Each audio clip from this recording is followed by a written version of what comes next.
Hey guys, Starscreamer here, back again with another LEGO Transformer. This time it is a G1 Snarl, the Stegosaurus of the Dinobots. Now here I have Snarl in his Stegosaurus mode. Obviously you can see all his wonderful spikes, his gray, red, and yellow coloring. I'm going to spin him around really quick so you can get a 360. And he's pretty adorable as a Stegosaurus.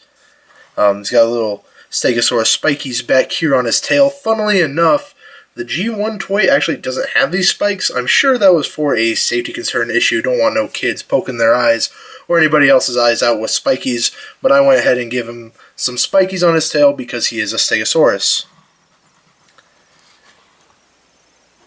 Give him a full 360. Got some robot kibble in this mode, but nothing too bad. So that's Stegosaurus mode. Let's go ahead and get him transformed to show you the robot mode. Alright, in order to transform Snarl, we're going to start with the front. Those are his legs, obviously, and that's going to give him a good, stable base to stand on. But it is also the most finicky of the transformation, as there's only single stud connections. Unfortunately, in order to look aesthetically pleasing in Stegosaurus mode, I had to make his legs a certain width, and along with that came some very fragile connections. So for some quality of life transformation bits, we're going to start out with the head. It's this part. It's the most finicky. Right now it's sandwiched by a part in the transformation, so while it's there and more stable, we're going to go ahead and rotate the head down after splitting it, like so. And then we're going to take his Stegosaurus feeties, and I'm going to rotate them down like that on the sides of his back, his body, I guess I should say, and that will line up with the bottom of his foot and make him more stable. After that, we can go ahead and rotate him around, and his waist is just on some T-joints, or I guess his hips are.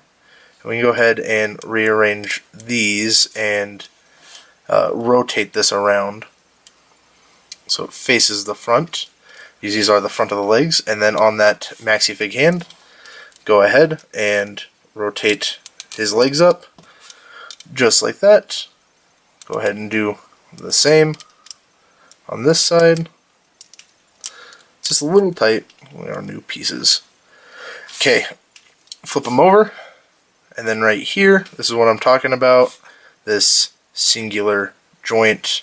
You want to be extra careful. I'm holding it in place with my thumb, but you need to rotate the head onto the back of the legs and do the same thing on this side. Okay, here we are. And then, if you want to set them down,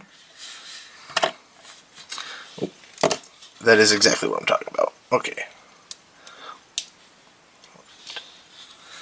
And make sure he's stable and he was not going to fall back. Go ahead and finish the transformation. So the arms, got a little fist back here. That was the kibble I was talking about. That rotates down, and then carefully pulling on this pneumatic T, just enough to let it rotate. We can push that back in, just so the fist faces forward in the correct position. And then as well, same thing on this side. Nope, it's just on this little piece. It's okay. It's very tight and creaky. Alright. Okay, rotate that around. Put it back in, just enough. So he still has the elbows, but they face the right way. And now, it's time for his back tail and his spikes. These are on that same hinge, so they just pull out like that. They butterfly open and rotate down, but you need to butterfly them all the way before rotating. Ooh. Okay. And then these need to just be angled up a little bit so they look good, and also make some clearance. And then you want to take the spikes. It's on a robot arm connected to a T-joint into a clip section back here, and you gotta make sure there's enough space. That just folds on the back. We can close this up a little bit. I usually just try and line up those corners with that plate. And now it's time for the head reveal. It's just in here. Just gotta pull that up. Rotate his little pompadour. Oh, he doesn't have one. Put that plate on top of his head. And then get him situated. Give him a little gun. He's got actually a pretty big gun, like a bazooka. And there we have G1 Snarl in robot mode. Now, Snarl in robot mode is very posable. Everything's on T-joints and ball joints. So he's got a ball joint knee, which gives him about a 90-degree bend. These are all on hinges, so they can move out of the way, and you can rotate them if you want. His head's on a T-joint, so you can nod and rotate. And then his arms are also on T-joints, so they go out and rotate forward. And this is also on a T-joint, so it can bend as well. Waist can swivel. Obviously, these are also on T-joints. So yeah, he came out great. It looks good. I'll give you a 360 really quick. Really enjoyed the way he came out. I also really like that the head folds up to the inside of the leg.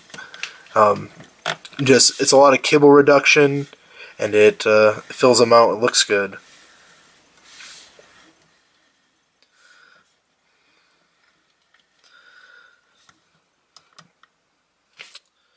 So that's going to be it for G1 Snarl. If you liked him, let me know what you thought about him in the comments. Go ahead and hit that like button and subscribe if you aren't already subscribed. If you haven't seen the last review, that was Generation 1 Blaster. Go ahead and check that out. Anyways, instructions for this guy should be pretty soon. To all or one, thanks for watching.